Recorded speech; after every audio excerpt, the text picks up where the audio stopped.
Morning friend, आज फिर से दोबारा हम लोग फिर से एक बार मिले हैं एसआरएम चैनल के ऊपर। और जैसा कि हम लोग क्लास 9th का एक चैप्टर डिस्कस कर रहे थे, chapter number 5 working of institution. तो आज फिर से दोबारा इसको आगे हम लोग डील करेंगे। हम लोग देख चुके थे इसमें, यहाँ तक देख लेते कि गवर्नमेंट्स जो है कि किस तरह से कोई भी डिसीजंस लेता है और उसको किस तरीके से इम्प्लीमेंट किया जाता है। मंडल कमीशंस वगैरह का हम लोग जिक्र किए थे, जो कि ओबीसी रिजर्वेशन से था। 27% जो ओबीसी को रिजर्वेशंस मिला था वो उससे रिलेटेड था। तो चलिए आज इसमें देखते हैं कि नीड फॉर पॉलिटिकल इंस्टीट्यूशंस, आखिर ज़रूरत क्यों पड़ा इन पॉलिटिकल इंस्टीट्यूशंस का, ज़रूरत ही आखिर क्यों पड़ा। तो एक्चुअली होता क्या है कि मान लीजिए कि कहीं भी अगर एक क्रिकेट मैच का एग्जांपल्स लेते हैं।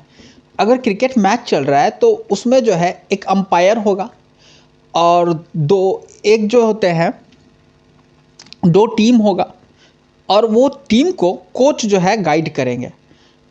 अगर दोनों टीम में कुछ मतभेद हो जाए तो फिर उस कॉन्फ्लिक्ट्स को सॉल्व करने के लिए अंपायर हैं, कि अंपायर जो है देखेंगे कि किसका सही है क्या उनका गलत है। जस्ट लाइक हमारे यहाँ भी यही व्यवस्था है कि गवर्नमेंट जो है, गवर्नमेंट्स का काम है, गवर्नमेंट्स का काम को पहले समझते हैं। तो गवर्नमेंट्स कंट्री में जो है इनका काम क्या है, तो गवर्नमेंट्स का हमारे यहाँ काम है जो कि हम लोग हमेशा देखते हैं। For example, government is responsible for the ensuring, वो इंश्योरिंग करवाता है सिक्योरिटी, मतलब सुरक्षा प्रदान करवाता है सिटीजन्स को। Providing facilities for education, educations को प्रोवाइड करवाएगा। हेल्थ प्रोवाइड करवाएगा टू ऑल। वेलफेयर स्कीम्स को चलाएगा। तो गवर्नमेंट जो है इस तरह का काम करता है। और साथ ही साथ हमारे यहाँ जो पार्लियामेंट होता है वहाँ से लॉ बनता है। मतलब पार्लियामेंट्स को हम लोग लेजिस्लेचर इस कारण से ही बोलते हैं क्योंकि वहाँ से जो है लॉ बनेगा। और वो जो लॉ बनेगा पार्लियामेंट में तो बनेगा, पार्लियामेंट इंस्टीट्यूशन हो गया। और गवर्नमेंट जो है, जिसका भी गवर्नमेंट है वो गवर्नमेंट और उसका कैबिनेट मिनिस्टर ये लोग मिलकर एक लॉ बनाते हैं। तो अगर कभी जो है एक जो है मतभेद हो जाए, कॉन्फ्लिक्ट आ जाए गवर्नमेंट के बीच में और सिटीजन्स ऑफ इंडिया के बीच में, तो ऐसे कंडीशन में एक ऐसा इंस्टीट्यूशन है जो इन दोनों के बीच का मतभेद को सॉल्व करेगा, और वो इंस्टीट्यूशन है आपका जुडिशरी। तो इसमें हम लोग देखने जा रहे हैं कि हमारे यहाँ इंस्टीट्यूशंस है क्या। तो इंस्टीट्यूशंस का अगर बात करें तो प्राइम मिनिस्टर और उनके जो कैबिनेट होते हैं वो भी एक इंस्टीट्यूशन है that take all important policy decision, जो कि सारा जो इंपॉर्टेंट पॉलिसी डिसीजंस होते हैं वो ही लेते हैं। फिर हो गया civil servant, working together responsible for taking step to implement the ministry decision, जो मिनिस्ट्री के डिसीजंस को इम्प्लीमेंट करवाते हैं, ये सिविल सर्वेंट। तो civil servant is also an institution. फिर लास्ट में अभी हम लोग देखने जा रहे हैं सुप्रीम कोर्ट। तो supreme court is an institution where dispute between citizen and the government are finally settled. अगर जो कुछ भी डिस्प्यूट्स आ गया गवर्नमेंट के बीच में और सिटीजन्स के बीच में तो उसको फाइनली वहाँ पे सेटल्ड किया जाता है। तो अब can you think of some other institution in this example, what is this role. अब what is this their role, क्या रोल होता है अदर इंस्टीट्यूशंस का। तो देखिए इसके बाद क्या है कि कोई भी कंट्री में अगर हम लोग चाह रहे हैं कि हमारे यहाँ जो डेमोक्रेसी है वो बढ़िया से काम करे, तो इसके लिए क्या है कि उस देश का जो इंस्टीट्यूशन है उसको प्रॉपर वर्क करना पड़ेगा। तो with institutions can be, one might feel that it is much better to have a one person take all decision without any rule, procedure and meeting, but this is not the spirit of a democracy. अगर कोई ऐसा मानता है कि एक ही person रहे वो ही सारा डिसीजन ले, तो ये जो है डेमोक्रेसी के खिलाफ में, अगेंस्ट में चला जाता है। तो अगर हमारे यहाँ अगर डेमोक्रेसी को अच्छे से काम करना है तो साथ ही साथ इंस्टीट्यूशंस को भी प्रॉपर वर्क करना पड़ेगा और अच्छे तरीके से काम करना पड़ेगा। अब आ जाते हैं हमारे यहाँ पार्लियामेंट्स के बारे में। तो पार्लियामेंट का देखते हैं कि ऑफिस मेमोरेंडम वगैरह आपको याद होगा। तो ये सारा जो था रोल जो था, किसका रोल था, पार्लियामेंट्स का ही रोल था। अगर ये सब ना हो तो फिर पार्लियामेंट्स का कोई रोल ही नहीं होगा। अब देखते हैं कि किस तरीके से, थोड़ा सा रिकॉल अगर कर लेंगे तो रिपोर्ट जो था मंडल कमीशन का वो डिस्कस किया गया था, तो वो पार्लियामेंट में ही डिस्कस किया गया था। और किस तरीके से प्रेसिडेंट जो थे इंडिया के वो जो है उसको मेंशन किए जब वो पार्लियामेंट्स को जो है एड्रेस कर रहे थे। और प्राइम मिनिस्टर जो है किस तरीके से मेड के decision was not directly taken in the parliament, वो जो डिसीजन था वो डायरेक्टली जो है पार्लियामेंट में नहीं लिया गया था, but parliamentary discussion on the report influence and save the decision of the government. लेकिन पार्लियामेंट में जो है उस पर डायरेक्टली क्या हुआ, डिस्कशंस हुआ, और वो जो रिपोर्ट था उसको जो है एक आकार प्रदान किया गया था, एक शेप दिया गया था। They brought major pressure to the government to act on the Mandal recommendation, और गवर्नमेंट के ऊपर जो है एक प्रेशर बिल्डअप किया गया कि जो रिकमेंडेशन था मंडल कमीशन का उसको इंप्लीमेंट करने के लिए। If parliament was not in the favour of this decision, अगर पार्लियामेंट वो फेवर में नहीं होता उस डिसीजन से, तो कैन यू गेस वाई, क्यों? तो recall what you read about the parliament in the earlier class and try to imagine what the parliament could have done if it did not approve the cabinet decision. तो imagine कीजिए कि parliament could have done if it not approve of the cabinet decision, अगर parliament जो है cabinet के decisions को approve नहीं करे तो क्या हो। Why do we need a parliament, क्यों जरूरत है पार्लियामेंट का? जितने भी डेमोक्रेसीज हैं, एन असेंबली जहां elected representative exercise supreme political authority on the behalf of the people. तो जितने भी in democracies, in all democracies, जितने भी जगह डेमोक्रेसीज है वहाँ पे जो असेंबली होता है उसमें जो है रिप्रेजेंटेटिव जो है वो इलेक्टेड रिप्रेजेंटेटिव एक्सरसाइज करते हैं सुप्रीम पॉलिटिकल अथॉरिटी, मतलब जो पॉलिटिकल अथॉरिटी होता है उसका जो है सुप्रीम पावर का एंजॉय करता है on the behalf of the people, जो पीपल है उनके बिहाफ में। In India such A national assembly of elected representative is called parliament. India में जो है ऐसा जो असेंबली है जहाँ पे कि हमारे जो चुने हुए रिप्रेजेंटेटिव होते हैं इसको हम लोग बोलते हैं पार्लियामेंट। पार्लियामेंट और स्टेट लेवल पे इसी को हम लोग बोलते हैं लेजिस्लेचर और लेजिस्लेटिव असेंबली। लेजिस्लेटिव असेंबली अब आपको यहाँ से क्लियर हो जाएगा। जैसे हमारे यहाँ जो स्टेट में अगर बात करें तो एमएलए आते हैं, मेंबर ऑफ लेजिस्लेटिव असेंबली। और अगर हम लोग सेंटर का बात करें तो वहाँ पे एमपी भेजते हैं हम लोग, मेंबर ऑफ पार्लियामेंट। तो इसी से क्लियर हो गया कि हमारे यहाँ जो सेंटर में जो है मतलब जो नेशनल असेंबली है उसको हम लोग पार्लियामेंट बोलते हैं, और स्टेट में जो है उसको हम लोग स्टेट लेजिस्लेचर्स बोलते हैं, स्टेट का लेजिस्लेचर बोलते हैं। पार्लियामेंट एक फाइनल अथॉरिटी है for making law in any country. किसी भी देश में जो लॉ बनता है उसके लिए पार्लियामेंट जो है वो फाइनल अथॉरिटी है। This task of law making, इसका काम ही है लॉ बनाना। Legislation is so crucial that this assemblies are called legislature, और ये जो है बहुत ही ज़्यादा क्रूशियल रोल होता है, सबसे ज़्यादा इंपॉर्टेंट रोल होता है, इस कारण से इसको हम लोग लेजिस्लेचर्स बोलते हैं। और क्या कहता है ये कि जो पुराना जो लॉ है, एग्जिस्टिंग लॉ है, और जो लॉ एग्जिस्टिंग लॉ है और जो है नया भी बनाएगा, making a new ones law, मतलब नया लॉ भी बनाएगा। जो एग्जिस्टिंग लॉ है उसमें अगर कुछ बदलाव करना चाहता है, बदलाव भी करना चाहेगा तो कर सकता है। अगर वैसा कुछ लॉ है जिसको वो एबॉलिश करने का ज़रूरत है तो उसको वो ख़त्म भी करता है। ये जो है सब पार्लियामेंट का है। Parliaments all over the world exercise some control over those who run the government. Parliament सारे विश्व में क्या करता है, सारे विश्व में जहाँ भी डेमोक्रेसीज है और जहाँ भी पार्लियामेंट है तो वहाँ पे क्या होगा कि अगर गवर्नमेंट जो काम कर रहा है तो उसके ऊपर कुछ कंट्रोल करके रखता है। In some countries like India the control is direct and full, और भारत जैसे देशों में ये जो कंट्रोल है वो डायरेक्ट है और पूरी तरीके से है। Those who run the government can take a decision only so long as they enjoy support of the parliament। और those who run the government, जो गवर्नमेंट रन कर रहे हैं वो तभी तक डिसीजन ले सकते हैं जब तक उनको पार्लियामेंट का सपोर्ट होगा, सपोर्ट मिलेगा। Parliament control all the money that government have. Parliament क्या करता है, वो कंट्रोल करता है कि गवर्नमेंट का कि जितने भी उसके पास मनी है ये सारे को कंट्रोल करता है। In most countries any the public money can be spent only when the parliament sanction it.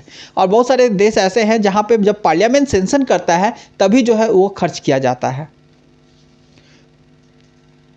एक चीज़ ये भी आप लोग जान लीजिए कि अब भाई पार्लियामेंट में पैसा कहाँ से आता है या वहाँ पे खर्च कहाँ से होता है, तो पब्लिक के द्वारा जो टैक्स कलेक्ट किया जाता है, डायरेक्ट टैक्स और इनडायरेक्ट टैक्स जो है, हमारे यहाँ दो तरह का टैक्सेस होता है, डायरेक्ट टैक्स और indirect tax.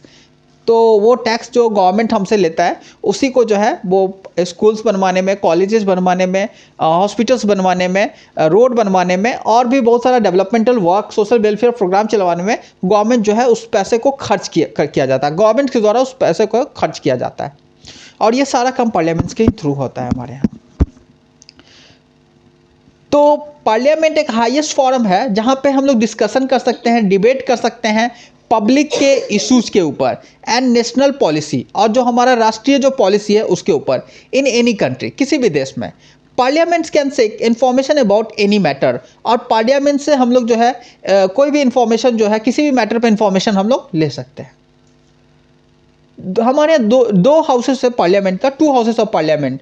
Since the parliament play a central role in modern democracy, most large country divided the role and power of the parliament in two parts. तो इसमें क्या है कि पार्लियामेंट जो है प्ले करता है एक सेंट्रल रोल मॉडर्न डेमोक्रेसीज में, और ज़्यादातर जो बड़े देश हैं वे जो है इस रोल को, इस पावर को, रोल और ये जो पावर है इसको जो है वो डिवाइड कर देते हैं दो पार्ट में। दे आर कॉल्ड चैम्बर, या तो इसको वो चैम्बर बोलते हैं या हाउसेस बोलेंगे।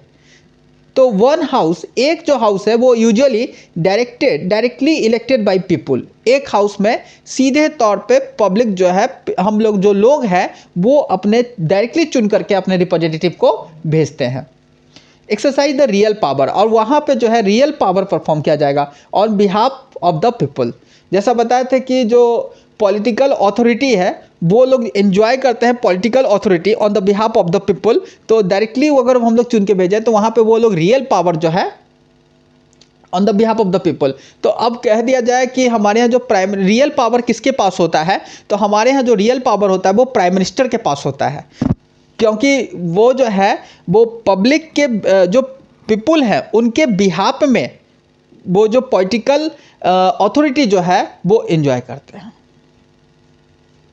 The second house is usually elected indirectly and perform some special function, और जो सेकेंड हाउसेस है वो यूजुअली इलेक्टेड होता है इनडायरेक्टली तौर पे, डायरेक्टली उसमें नहीं इलेक्टेड होते हैं, इनडायरेक्टली होते हैं, और ये भी परफॉर्म करता है कुछ खास तरह के स्पेशल फंक्शन को। जो most common work for the second house is to look after the interest of the various state, region और फेडरल यूनिट्स। इसका क्या रोल है कि जो भी स्टेट्स है या हमारे यहाँ जो फेडरल यूनिट है उनको जो है प्रोटेक्शंस देना, उनको जो है उनके इंटरेस्ट को देखना, interest of the various state के इंटरेस्ट को देखना। हमारे यहाँ जो पार्लियामेंट है वो कंजिस्ट करता है दो houses. The houses are known as the council of state, as the council of state. एक तो होता है काउंसिल ऑफ स्टेट मतलब राज्यसभा, और दूसरा होता है and the house of the people जिसको बोलते हैं Lok Sabha.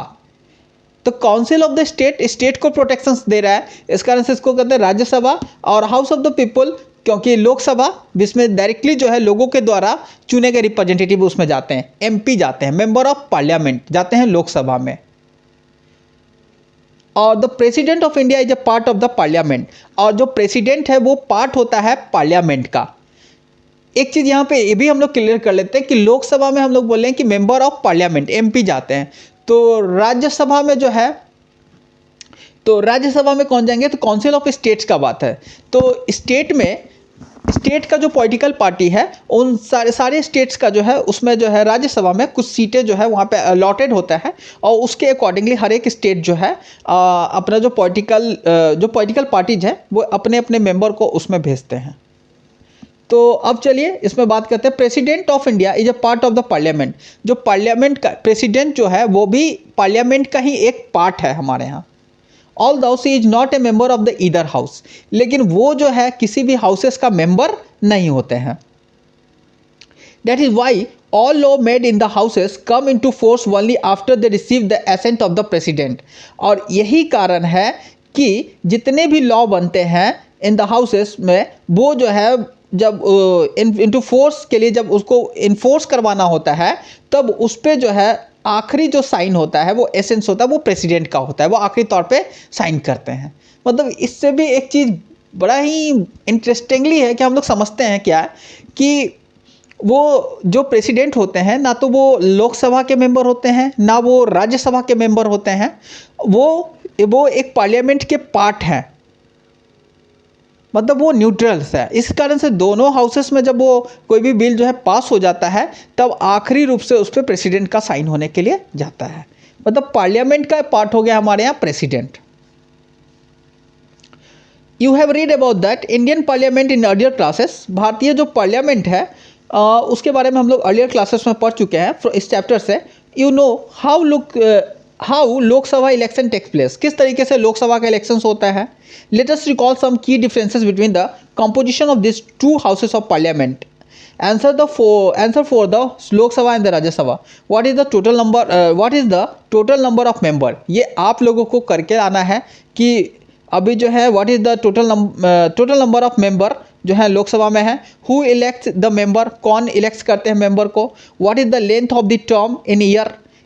Can the house be dissolved or is it's permanent? क्या हाउस जो है डिजॉल्व हो जाता है या वो परमानेंट होता है. Which of the two houses is more powerful? दोनों हाउसेस में से पावरफुल कौन सा है. It might appear that the Rajya Sabha is more powerful.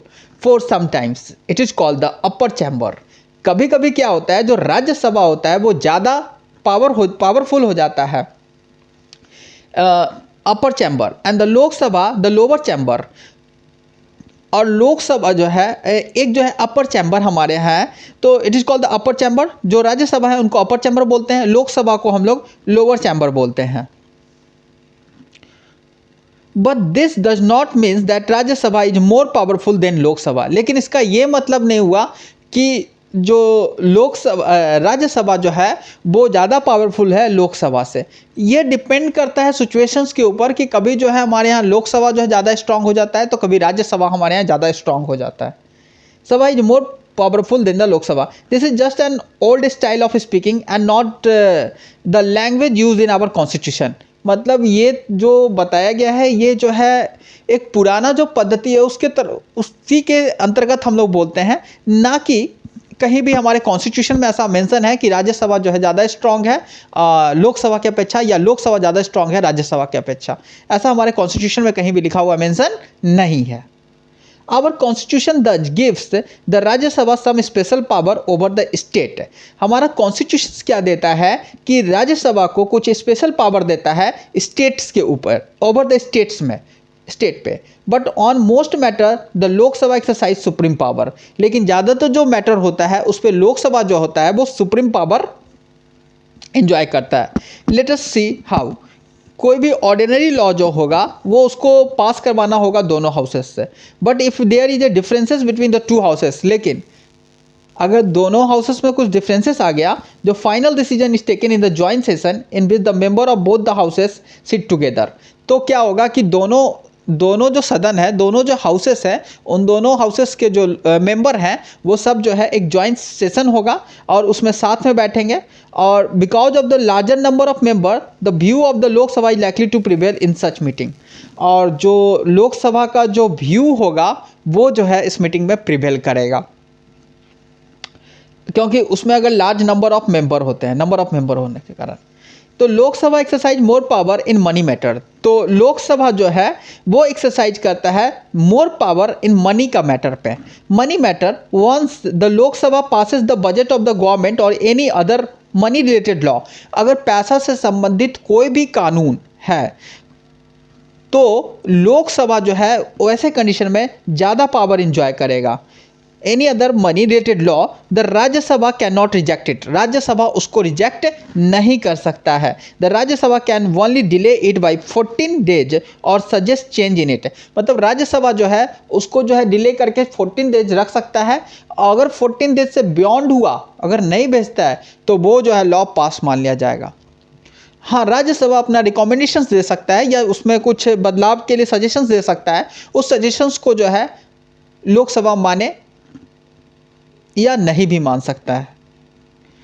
The Lok Sabha may और may not accept this change. Lok Sabha चाहेगा तो वो बदलाव कर सकता है, नहीं चाहेगा तो नहीं कर सकता है.